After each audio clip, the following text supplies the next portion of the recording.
मार्गदर्शन या ठिकाणी करावं.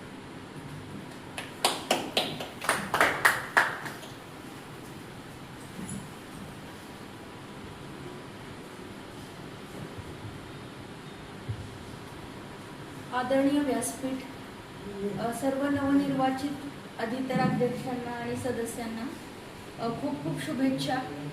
खरं तर आपण कोणतंही काम करत असताना बघतो की इवलेसे रोप लावले दारी त्याचा वेलू जाळी गगनावरी. कोणतीही संस्था सुरू करणं खूप सोपं असतं, पण ती संस्था अखंड कार्यरत ठेवणं हे तसं खूप अवघड असलेलं काम आहे. आज गिरीशभाईंच्या प्रेरणेतून किंवा एका विचारातून तुम्ही लावलेलं बीज आज 25 वर्षाची सफल कहाणी पूर्ण करून 26व्या वर्षी पदार्पण करते. याच्याबरोबर त्यांच्या सगळे सहकारी यांचा पण त्यात खूप मोलाचा वाटा आहे. जसं म्हटलं की मी स्वतः BMS डॉक्टर आहे. म्हणजे डॉक्टर म्हटलं की आणि त्यातूनही जनरल प्रॅक्टिशनर म्हटलं की गोळ्या आणि इंजेक्शन हे पहिल्यांदा येतं. सो मी नेहमी माझ्याकडे येणाऱ्या लोकांना सांगते, गोळ्या आणि इंजेक्शन देणारे डॉक्टर खूप आहेत, तुम्हाला ते नको असेल तर माझ्याकडे आहे, ते सोडून. कारण की आज लोक खूप कंटाळलेले वैतागलेले आहेत आणि सगळ्यात महत्वाचं आपण संवाद आणि सुसंवाद विसरलेलो आहोत. कारण त्याच्यासाठी महत्वाचं आहे की आपल्या प्रत्येकाच्या हातात आलेला मोबाईल. म्हणजे आज आपण व्हर्च्युअल जगात खूप जगतो. या क्षेत्रामध्ये येताना माझं पण असं झालं की 1-2 पेशंटशी जेव्हा मी जनरल प्रॅक्टिस करत होते त्यांना खूप औषधं देऊन फरकच पडत नाही. मग मी त्यांच्याशी एकदा असंच गप्पा मारत मारत गेले तर त्यांचे मिस्टर म्हटले, मॅडम माझ्या बायकोला खूप बरं वाटलं. का तर फक्त बोलल्यामुळे. तुम्ही आज का डॉक्टरांकडे गेला तर तुम्हाला डॉक्टरांचा 2 मिनिटं वेळ पण खूप इम्पॉर्टंट असतो. त्यांचे असिस्टंट तुम्हाला बाहेर चेक करतात आणि ते म्हणजे काय काय डॉक्टर म्हणतात तुम्ही कंप्लेंट पण आम्हाला सांगायची नाही, आम्हाला कळालेलं आहे. सो फक्त ते तुम्हाला हात लावतात आणि तुम्ही बाहेर येता. पण जे तुम्हाला डॉक्टरांशी बोलायचं असतं किंवा जे तुम्हाला मोकळेपणाचं सांगायचं असतं तो मोकळेपणा नाहीये. पहिल्यांदा जे आपल्याकडे होतं की फॅमिली फिजिशियन किंवा आपला हक्काचा डॉक्टर जे आपलं सगळं ऐकून घ्यायचा आणि आपल्याला खूप चांगल्या पद्धतीने सल्ला द्यायचा, ती कन्सेप्ट आपण आता खूप दूर चाललेलो आहोत. मग त्यातूनच माझ्या डोक्यात आलं रे ठीक आहे की आपल्याला म्हणजे मला बोलायला खूप आवडतं, इन दी सेन्स चांगलं करते. सो आपण त्या क्षेत्रामध्ये का नको जायला. आणि माझे आई वडील स्वतः शिक्षक आहेत. ऍक्च्युली त्यांना मला शिक्षक बनवायचं होतं पण मला नव्हतं शिक्षक बनायचं. सो माझ्यावर पहिल्यापासून बाबा आमट्यांचा खूप प्रभाव होता म्हणून मला डॉक्टर बनायचं होतं. लकीली मला DEDला ऍडमिशन मिळालं नाही पण BMSला मिळालं, त्यामुळे मी डॉक्टर झाले. म्हणजे उलट झालं आणि मग माझा तिथून प्रवास सुरू झाला. माझी आई पण स्वतः आत्ताच 71 वर्षाची आहे आणि ती जय हिंद फाउंडेशन म्हणजे शहीद जवान वीर पत्नी आणि वीर मातांसाठी काम करते. तिने आतापर्यंत 14 गावं विधवामुक्त केलेली. सो तिचं कार्य तर खूपच मोठं आहे आणि तिच्या कार्याकडून प्रेरणा घेऊन मी थोडासा प्रयत्न करते. आता माझं काम हे मोस्टली चालतं की किशोरवयीन मुलांपेक्षा. आजकाल आपण बघतो की तुम्ही मुलांना कितीही संस्कार देता पण मुलं संस्कार घेतात की नाही. आणि आपली मुलं तर आपलं ऐकतच नाही. म्हणजे पहिल्यांदा पालक माझ्याकडे आले तर पहिला प्रश्न असतो की मॅडम आमचं मुलं आमचं ऐकत नाही. ओके. आणि सगळ्यात महत्वाचा अजून एक मुद्दा आहे की मुलांची सुरक्षितता. हा खूप मोठा प्रश्न झालेला आहे. म्हणजे मी स्वतः तर माझं क्लिनिक चालवते, काउन्सिलिंग सेंटर. त्याच्याबरोबर गेले 5 वर्ष मी बालगृहामध्ये ऍज अ काउन्सिलर म्हणून काम करते. आणि तिथे येणाऱ्या सगळ्या पोलीस केसेस असतात आणि ते ओपन होत नाही कारण की बिलो 18 असतात. मग तिथे गेल्यानंतर मला कळालं की मुलांची सुरक्षितता हा खूप आणि खूप मोठा प्रश्न आहे. म्हणजे आज मूल आपल्या घरात सुरक्षित नाहीये तर बाहेरचं सोडाच. 99% केसेसमध्ये मुलांवर जे लैंगिक अत्याचाराचे गुन्हे होतात ते ओळखीच्या जवळच्या आणि नातेवाईकांकडून होतात. सो आपण मुलांना संस्कार देणं तर गरजेचंच आहे पण मला वाटतं की त्यांना स्वयंपूर्ण बनवण्याचं गरजेचं आहे. आणि प्रत्येक ठिकाणी आपण नसणार आहे. त्या मुलाला ओळखता आलं पाहिजे की कुठला व्यक्ती माझ्याशी चांगल्या पद्धतीने किंवा तो माझे लाड करतोय म्हणजे काय किंवा मला तो स्पर्श करतोय म्हणजे काय. आणि तेवढा सेन्स असतो भले ते छोटं मुलं असो किंवा काय. फक्त तुम्हाला त्याला एज्युकेट करणं गरजेचं आहे आणि त्याला सांगायचं की तुझी सुरक्षितता पहिल्यांदा तुझ्या हातात आहे. पण आपण प्रत्येक ठिकाणी नाही जाऊ शकत, कारण काही ठिकाणी म्हणजे असे फक्त आपल्या घरात नाही, आपल्या आजूबाजूला स्कूलमध्ये आपल्या शेजाऱ्यांच्या कुठेही असं होऊ शकतं. सो प्रत्येक ठिकाणी आपण जाण्यापेक्षा आपण मुलांना स्वयंपूर्ण बनवणं ही काळाची गरज आहे. आणि मग त्याच्यासाठी मी जे घेते त्यामध्ये ऍक्टिव्हिटी बेस्ड सगळ्या गोष्टी असतात. म्हणजे अगदी 4 to 7 एज ग्रुपमध्ये मी त्यांना पपेट शो घेते की ज्यामध्ये मुलांना सांगायचं की एखादे अंकल तुम्हाला हात लावतात तर म्हणजे काय, किंवा तुम्हाला ते मग काय करायचं, सगळं ऍक्टिव्हिटी बेस्ड मी त्यांच्याकडून करून घेते. त्यानंतरचा ग्रुप आहे तो 8 to 12 म्हणजे टीनेजर्सच्या अलीकडे, त्यामध्ये त्यांना स्वतःच्या शरीराची जस्ट ओळख करून द्यायची. आणि त्यानंतरचा ग्रुप आहे तो 13 to 18 ज्यामध्ये खरं मुलं आणि मुली वयात येतात. बघायला गेलं तर आपल्याकडे ना मुलींशी अगदी आत्ता बोलायला लागलेत. म्हणजे खरं सांगायचं तर माझी आई पण या विषयावरती बोललेली नव्हती माझ्याशी. म्हणजे पिरियड्स आले ते मला कळालं सुद्धा नाही 8th मध्ये असताना. आजकाल आपण थोडंसं ओपन अप होतो, पण मुलांच्या बाबतीत बिलकुलही नाही. म्हणजे जिथे मुलींशी, कारण मुलींना आज थोडंसं मी ओपनली बोलते कारण की आय थिंक सगळे एज्युकेटेड आहेत आणि हा विषय आपण ओपनली बोलत नाही म्हणून तो हिडन राहतो आणि त्यातून कशा गोष्टी घडतात. सो मुलींशी बोललं जातं. मुलींना दर महिन्याला पिरियड येतात, मग आई असेल, तिची मैत्रीण असेल, बहीण असेल, ते तिला सांगते. पण मुलांच्या बाबतीत काय, मुलांना कोणीही या विषयावरती काहीच सांगत नाही. मग मुलं कोणाला विचारतात, एकतर त्यांच्या मित्रांना ज्यांना काहीच माहीत नसतं, किंवा एकतर त्यांच्यापेक्षा मोठ्या मुलांना ज्यांना हे काहीही माहीत नसतं.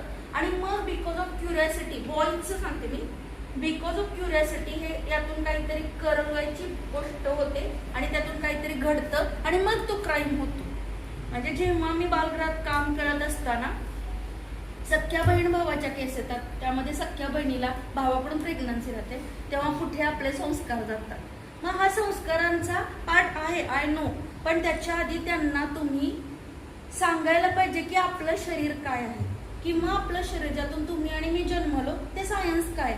तुम्ही जर मुलांना व्यवस्थित भाषेमध्ये सांगितलं तर मुलं हे व्यवस्थित ऍक्सेप्ट करतात. स्पेशली बॉईजसाठी मी सांगते, दुःखाने सांगायची गोष्ट आहे. मी कित्येक स्कूल्सना जाते, मी त्यांना सांगते की तुम्ही मुलींना सेशन घेता तर मुलांनाही घ्या, पण स्कूल बॉईजना सेशन घेतच नाही. आय डोंट नो की काय असेल.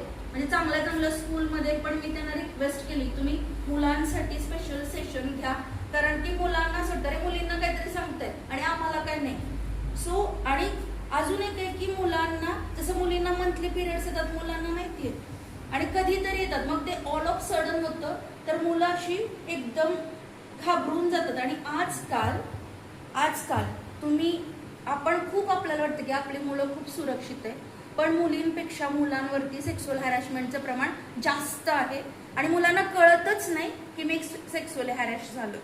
सो ही आपली जबाबदारी आहे की मुलांना पण, बॉईजना एज्युकेट करणं गरजेचं आहे. मुलांना पण माहित पाहिजे पाळी येते म्हणजे काय. आपण काय एक्स्ट्रा सायन्स सांगत नाही. जे सायन्स आहे की ज्यातून तुम्ही आणि मी जन्मलो आहोत, आणि जे सायन्स आहे की जे माहीत असणं गरजेचं आहे. तुम्ही मुलांना एज्युकेशन दिलं आणि ते जर चुकलं तर तुम्हाला हक्क आहे की चुकलं म्हणायचा, पण तुम्ही मुलांना एज्युकेशनच देत नाही आणि म्हणतो की आमचं मूल कसं तरी वागतं, तर ते मूल असंच वागणार आहे. कारण तुम्ही कितीही म्हणा, या वयात तुम्ही आणि मी प्रेमात पडतोच, एखादा मुलगा आवडतोच, त्यामध्ये काहीच चुकीचं नाहीये. पण ते जर नको असेल किंवा ते जर प्रॉपर वेने जायचं असेल तर काय करायचं हे आपण आपल्या मुलांना सांगतो का. म्हणजे संस्काराबरोबर त्यांना आपण चांगलं ज्ञान देणं पण गरजेचं आहे. एक पालक म्हणून आपली जबाबदारी, ठीक आहे तुम्हाला जमत नसेल एखाद्या डॉक्टरांकडे तुम्ही घेऊन त्यांना गेलं पाहिजे आणि मुलांना हे सांगितलं पाहिजे. म्हणजे आजकाल मी पॅरेंट्सना सांगते, आजकाल आपण मुलांचे बर्थडेज खूप मोठे सेलिब्रेट करतो आणि म्हणजे रिटर्न गिफ्ट्स असतात. सो मी आता एक कन्सेप्ट आणली की तुम्ही मुलाला रिटर्न गिफ्ट देताना तर त्याच्या 5-10 मित्रांना माझ्याकडे आणि सगळ्यांना एक सेशन घ्या. आणि एकट्याला सांगितलं तर त्याला ऑकवर्ड वाटतं, पण एक 10 जणांचा ग्रुप असेल ना आणि त्याचाच असेल तर त्याला ते कम्फर्ट फील होतं. सो एक जबाबदारी आहे, म्हणजे तुमच्या ह्याच्यात मी खूप मदत करू शकेन. आणि हा पार्ट आपण, म्हणजे मी बालगृहात आहे आता सध्या, आमच्याकडे रोज 4 केसेस येतात सातारा जिल्ह्यातल्या, आणि आम्ही म्हणतो की आमच्याकडे फक्त 25% केसेस येतात, फक्त 25%. आमच्याकडे 75% केस येतच नाही. म्हणजे इव्हन दो आम्हाला माहिती आहे पेपर आउट झालेला असतात तरीही त्या बालगृहामध्ये केस येत नाहीत. अजून एक गोष्ट आहे की आपण म्हणतो की आजकाल खूप गुन्हेगारी वाढलेली आहे, कारण की सगळ्या गोष्टी मुलांना इझी ॲक्सेस आहेत. आजकाल मुलांना जर आमच्याकडे मध्ये एक केस आलेली, त्या मुलाची आई धुणंभांडी करत होती आणि त्याच्याकडे आयफोन होता. किती लाखाचा? 1.5 लाखाचा. Okay, can't imagine. म्हणजे 1.5 लाखाचा फोन येतो कुठून? का तर अशा मुलांना टार्गेट करून सगळ्या गोष्टी दिल्या जातात. आणि मग असंच एक मुलगाला म्हटलं, मॅडम मला शिकायचं नाही, मला डॉन व्हायचं. ठीक आहे, म्हणजे तो त्याचा कन्सेप्ट आहे की पुढे जाऊन मला काय व्हायचंय, मला एज्युकेशन नकोय, काय नको, का तर इझी ॲक्सेस आणि मला प्रत्येक गोष्ट पटकन पाहिजे आणि विदाऊट कष्ट पाहिजे. सो ह्या सगळ्या जर गोष्टी बदलत आहेत आणि किती जरी झालं तरी आपण त्या समाजात राहणार आहोत, आपली मुलं पण त्यांच्याबरोबर. म्हणून ह्या मुलांना निग्लेक्ट करण्यापेक्षा आपण त्यांच्यावरती काम करून त्यांना, म्हणजे मी जिथे काम करते तिथं ज्या मुलांवरती गुन्हे होतात अशीही मुलं येतात आणि ज्या मुलं गुन्हा करतात अशीही मुलं येतात. सो आपल्याला दोन्ही मुलांवरती काम करणं आणि आपल्या समाजाचं संतुलन राखणं गरजेचं आहे. म्हणजे मी म्हणते तुमच्या मुलांना मार्क्स कमी पडू द्या, पण एक माणूस म्हणून तो घडला पाहिजे. कारण की जोपर्यंत समाजात प्रत्येक माणूस चांगला घडत नाही ना, तुम्ही आणि आपण सुरक्षित नाहीये. म्हणजे आजकाल आपण प्रत्येक जण, माझ्या मुलाला 90% पाहिजे, 95% पाहिजे, पण तुमचा मुलगा बाहेर जाऊन शिव्या देतो. तुम्ही बघा, तुमच्या जर मुलांची लँग्वेज बघितली ना, कारण मी बालगृहात काम करते, सो ते आपल्या समोर असताना खूप वेगळे असतात. आणि ते जेव्हा मित्रांच्या जातात ना, तर कांट इमॅजिन की ही आपलीच मुलं आहेत, म्हणजे त्यांचं बोलण्याची. आणि आता तर कोड लँग्वेज आली. मध्ये एक मी ट्रेनिंग घेतलं गुगलच्या ऑफिसमध्ये, तिथे त्यांनी सगळे आम्हाला कोड लँग्वेज शिकवले. आपण शोधूच शकत नाही, इतकी मुलं ऍडव्हान्स झालीत आणि ते कोड लँग्वेज मध्ये बोलतात. तुम्हाला एकही त्यातलं अक्षर कळणार नाही. इझी ॲक्सेस म्हणजे मला इन्स्टा वापरता येत नाही, कारण आपण वापरतच नाही, आपली पिढी वगैरे. आपण फेसबुक आणि व्हॉट्सअप खूप झालं आपल्यासाठी. आमच्याकडे येणारी प्रत्येक केस ही इन्स्टा आणि स्नॅपचॅट मधूनच येते. ओळख कुठून झाली? इन्स्टा. पुढची व्यक्ती कोण आहे? Don't know. पुढची व्यक्ती स्त्री आहे, पुरुष आहे, वयाने लहान आहे, मोठे, काही नाही, पण मी त्याची फ्रेंड रिक्वेस्ट एक्सेप्ट करते.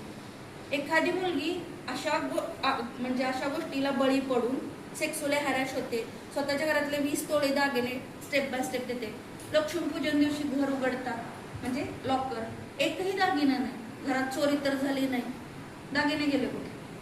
मग जेव्हा हा बॅकलॉग घेत गेला तर 9th स्टँडर्ड मधली मुलीला 32 इयर्स शेजारच्याच माणसाने सेक्सुअल हॅरॅश केलेला, ब्लॅकमेल करत होता आणि तिने घरातले 25 तोळे दागिने त्या माणसाला एक करत होते. म्हणजे आपली मुलं मी म्हणते, आणि मी काय म्हणते, प्रत्येक मुलं आपलं आहे. कारण की शेवटी माझ्या मुलापेक्षा ही समाजातली मुलं सुद्धा आपलीच आहेत आणि तो आपलाच पार्ट आहे.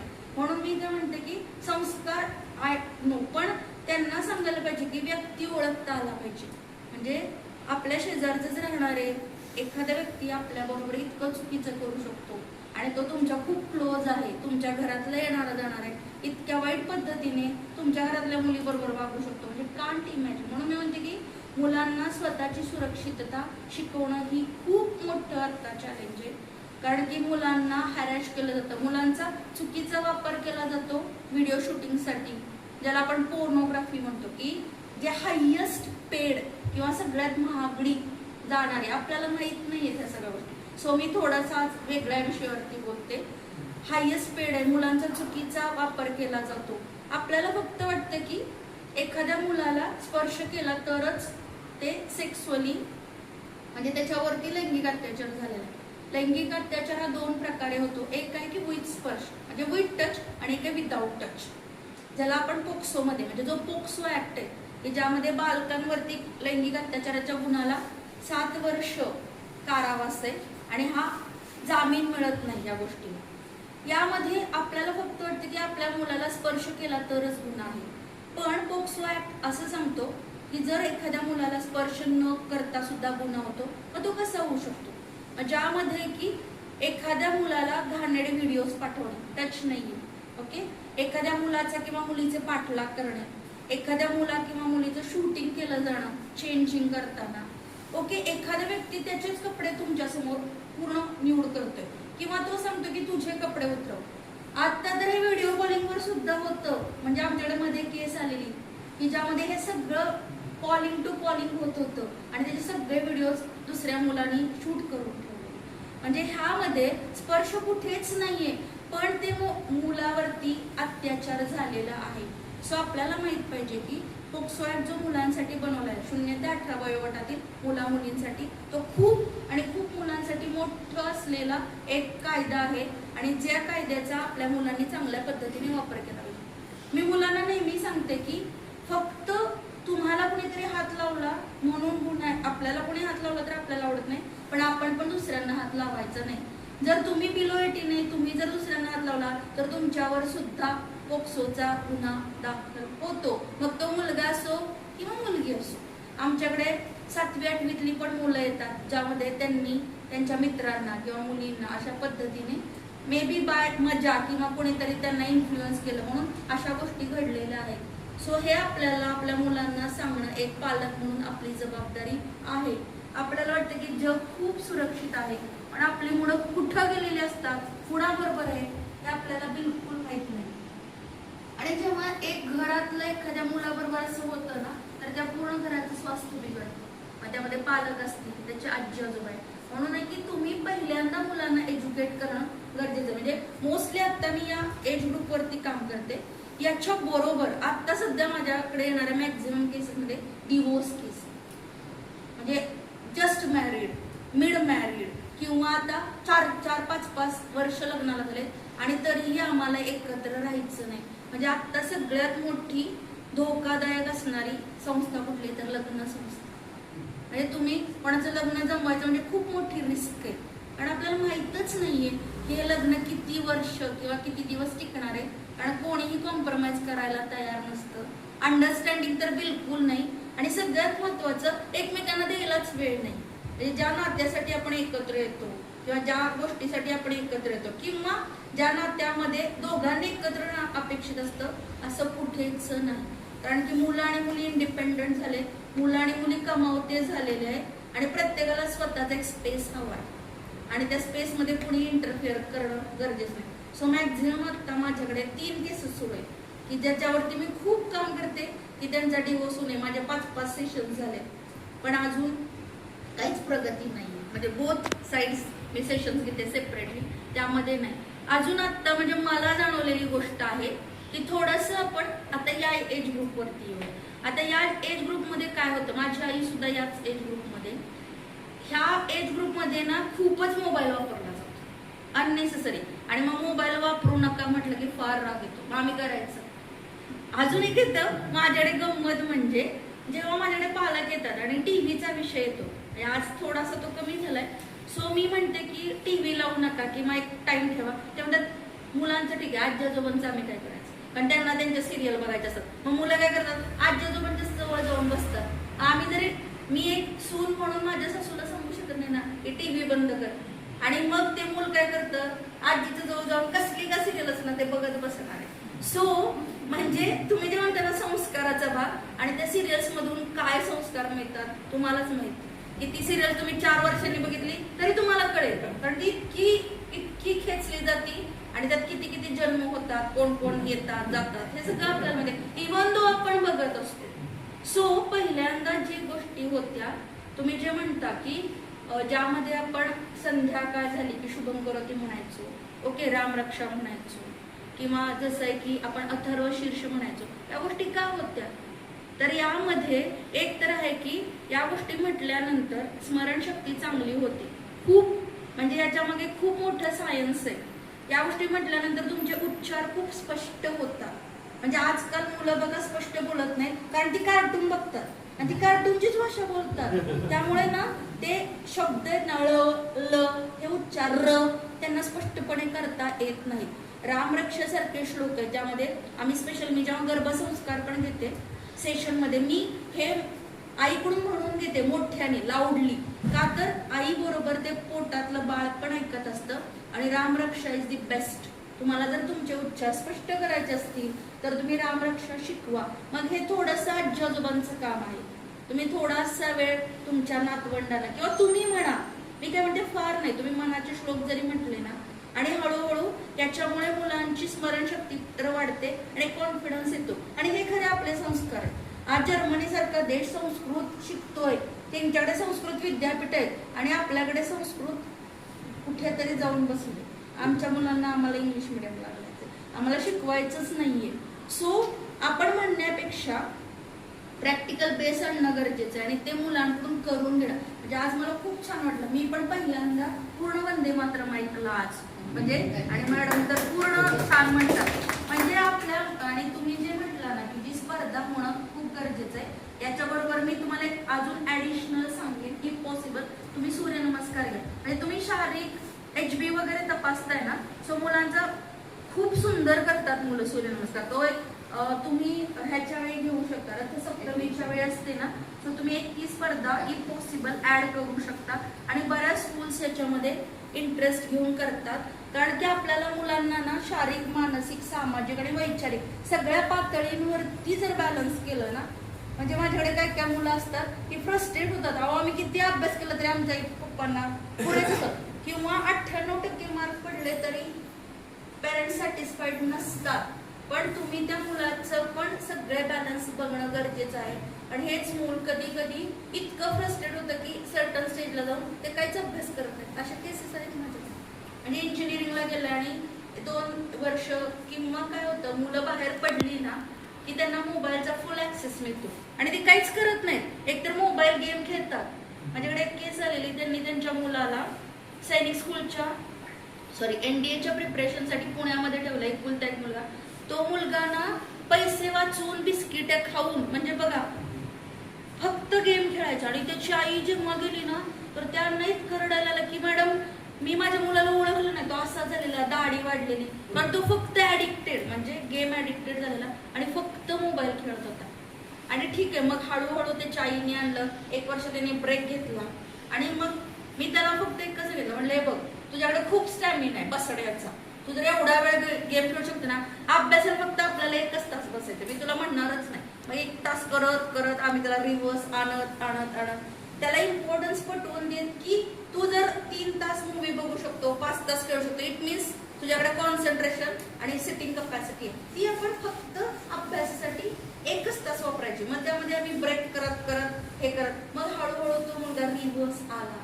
म्हणून मी म्हणते की आपल्या मुलांना आपण म्हणजे आपण काय करतो, म्हणजे एकतर एकदम टोक गाठतो, एकदम खूप प्रेम, नाहीतर खूपच तिरस्कार, मधला वेच नाही आपल्याकडे. कधी कधी मूल चुकतं आणि आपण पण चुकतो. सो आपण कधी चुकलं तर आपल्या मुलांना सॉरी म्हटलं पाहिजे. आपण चुकत नाही असं कधीच नाही. ते म्हणतात की मग फार आम्हाला शिकवतात, तुम्ही काय करता, असं होतं, बॅक सुरू असतं. किंवा माझ्याकडे जेव्हा सेशन्स होतात ना तेव्हा मी पेरेंट्सना अलाउ करत नाही, कारण की पेरेंट्स मुलांना बोलूच देत नाही. 1-2दा मला अनुभव आला. सो मी त्यांना सांगते तुम्हाला काही चांगलं वाईट प्लस मायनस मुलाचं सांगायचं ना, आधी येऊन 2 तास माझ्याशी बोला, मुलाच्या सेशन मध्ये बसायचं नाही, कारण की मूल ओपन अपच होत नाही. आणि मुलं पण खूप खरं खरं सांगतात घरातलं. मग आपल्याला आई वडिलांचं पण कळतं की जे आपल्याला फार छान स्वीट मम्मी पप्पा सांगतात तर आपल्याला कळतं की इन दी सेन्स आपल्याला काढून घ्यायचं नसतं, तर त्या फॅमिलीची बॅकग्राऊंड काय आहे आणि मग या मुलाच्या डेव्हलपमेंटसाठी आपण तिचा काय उपयोग करू शकतो. आजकाल ना मानसिक स्वास्थ्य हा खूप मोठा विषय आहे, म्हणजे प्रत्येकाच्या बाबतीत. म्हणजे शारीरिक स्वास्थ्यापेक्षा आपण मेंटली डिस्टर्ब आहे. म्हणजे एवढीची जरी गोष्ट घडली ना तरी आपण टॉलरेट करू शकत नाही, मग ती मोठी माणसं असू छोटी तर नाहीच नाही. कारण इझी ऍक्सेस झालाय, इझी सगळ्या गोष्टी झाल्यात आणि क्विक. म्हणजे बघा तुम्ही तुमच्या मुलांना सांगितलं ना एखादी गोष्ट आणा, काय म्हणतात ते असतं, ब्लिंकिटवर मागवा, ऑर्डर करा. परवा माझ्या मैत्रिणीने मला एक गंमत सांगितली, म्हटली मी 4-5 दिवस मुलीला सांगते कांदे आण कांदे आण, तर म्हटली तिने कांदेच आणले नाही. आणि मग मी बघितलं तर एक माणूस कांदे घेऊन आला, तर मला आश्चर्य वाटलं. म्हणजे तर ती म्हणली आई हो कांदे 20 रुपये किलो, 1 किलो मागितले, त्याची डिलिव्हरी चार्जेस 80 रुपये. म्हणजे ती म्हणली ते कांदे केवढ्यात पडले. आणि म्हणजे मुलांना हे कॅल्क्युलेशन नाहीये की बाबा ठीक आहे की तू 5 किलो कांदे बाबा 100 रुपयाच्या वर फ्री डिलिव्हरी, म्हणजे 80 रुपये गेले ते गेले आणि 1च किलो कांदे आले. हा जो सेन्स आहे की आपले आई वडील आपल्याला हे सगळं सांगायचं कॅल्क्युलेशन. म्हणजे आपल्या वेळेस किती पैसे खायला असायचे, किंवा पॉकेट मनी हे तर सोडाच आणि बाहेरचं खायला हे तर नसायचं. सो हे जे कॅल्क्युलेशन मुलांना म्हणजे मनी मॅनेजमेंट पण करता आलं पाहिजे. म्हणून मुलांना आणि मुलींना मी म्हणते प्रत्येकाला सगळं काम आलं पाहिजे, मग तो मुलगा असो किंवा मुलगी. घरातलं सगळं काम हे तुमच्या मुलाला आणि मुलीला शिकवलंच पाहिजे. मग तो स्वयंपाक असो बेसिक. कारण लॉकडाऊनमध्ये काय माझे क्लासमेट्स होते ना, लॉकडाऊन पडला तो एप्रिलचा पिरियड होता, सुट्ट्या लागलेल्या. बऱ्याच जणांच्या बायको त्यांच्या माहेरी गेल्या, ती उपाशी. आणि युट्यूबवरून ते म्हणले आम्हाला स्वयंपाक करायला छान वाटतं, भांडी कोण घासणार. म्हणलं रोज बायको कशी घासते. सो आपल्याला काम करण्यामध्ये काही इलाज नाही, म्हणून आपल्या मुलाला आणि मुलीला सगळी कामं शिकवली पाहिजेत आपण घरातली. आणि फक्त आपण सांगतो मुलींनीच करायचं असं काही नाही. माणूस म्हणून तुला जे जे गरजेचं आहे ते प्रत्येक कामाला पाहिजे. आजकाल आपण बघतो फॉरेनमध्ये त्याचा ट्रेंड वाढलाय, तिकडे तुम्हाला कुठल्याच कामाला माणूस मिळत नाही, कारण तिकडे परवडत पण नाही आणि मिळत पण नाही. सो म्हणून नाही, पण आपल्याला हे काम करणं गरजेचं आहे. मानसिक स्वास्थ्याचा किंवा योगाचा जेव्हा विषय येतो, आता योग दिन येईलच, एकच दिवस सगळ्यांना योगा करायचा असतो. आणि गंमत सांगते, आमची दमछाक होते, कारण 21 जूनला प्रोटोकॉल येतो आणि सगळ्यांना सकाळीच करायचा असतो. मग इकडे जायचं काय इकडे, आणि 21 जून गेलं की ते पण मोदींचे उपकार आहेत म्हणून आपल्यावर 21 जूनला तरी आपण आता योगा करतो. बघायला गेलं तर ना, yoga is the best thing. कारण की योगा फक्त शारीरिक पातळीवरती काम करत नाही, तर तो मानसिक पातळीवरती काम करतो. पतंजली मुनी ज्यांनी आपल्याला योगशास्त्राची ओळख करून दिली, त्यांनी कधीच सांगितलं नाही की तुम्ही आसनांमध्ये अडका. त्यांनी सांगितलंय की ती एक फिलिंग आहे, आणि तो जर तुम्ही अनुभव घेत घेत घेत गेला तर तुम्ही समाधीपर्यंत जाता. पण आपल्याला फक्त आसनं करायचं असतं. म्हणजे मी पण ऑनलाईन क्लास घेते ना, कित्येक लोकांना प्राणायाम ओंकार मिस करतात, स्किप करतात, 15 मिनिटांनी जॉईन करतात. का तर मॅडम, आणि नाही तुम्ही जरा जास्त सूर्यनमस्कार. ओके ठीक आहे, फिजिकल तुम्ही एक्झॉस्ट होता, एक्झर्शन होतं, आणि मेंटली तुम्हाला रिलॅक्सेशन मिळतं. जर तुम्ही अष्टांग योग बघत गेला तर यम नियम आसन नंतर प्राणायाम सांगितलंय. म्हणजे प्राणायाम हे आसनाच्या वरची पातळी आहे अष्टांग योगामध्ये. सो किंवा तुमच्या एजमध्ये ना, तुम्ही प्राणायाम जेवढे इफेक्टिव्हली करा, काही करू नका. तुम्ही जस्ट ओंकार जरी केले ना, ही खूप एक साधन आहे. आणि सगळ्यात महत्वाचं ब्रीदिंग एक्सरसाइज. म्हणजे ओम हा सृष्टीमध्ये जन्मलेला पहिला अक्षर आहे, आपल्या प्रत्येकाला माहिती आहे. आणि ओंकारामध्ये इतकी ताकद आहे की तुमचे लंग्स कपॅसिटी डेव्हलप करणं, ब्रीदिंग एक्सरसाइज करणं, काही म्हणू नका. ओंकार तुम्ही छान पद्धतीने म्हटला ना, आम्ही कॉन्सन्ट्रेशनसाठी ओंकार शिकवते मी. ज्यांना झोप येत नाही त्यांच्यासाठी, ज्यांना चिडचिड होते. पण हे जर तुम्ही प्रॅक्टिकली करत गेला ना, तर तुम्हाला अनुभव येतो की Omkar is a tremendous magical एकच अक्षर आहे ओम. पण ते जर तुम्ही करत करत करत गेला, आपण आता थोडासा एक एक्सपिरियन्स घेणार आहे. ओके, आहे तिथेच, फक्त मोबाईल सायलेंट करा. सो आपण ते फिलिंग घेऊया आणि मग आपण थांबणार.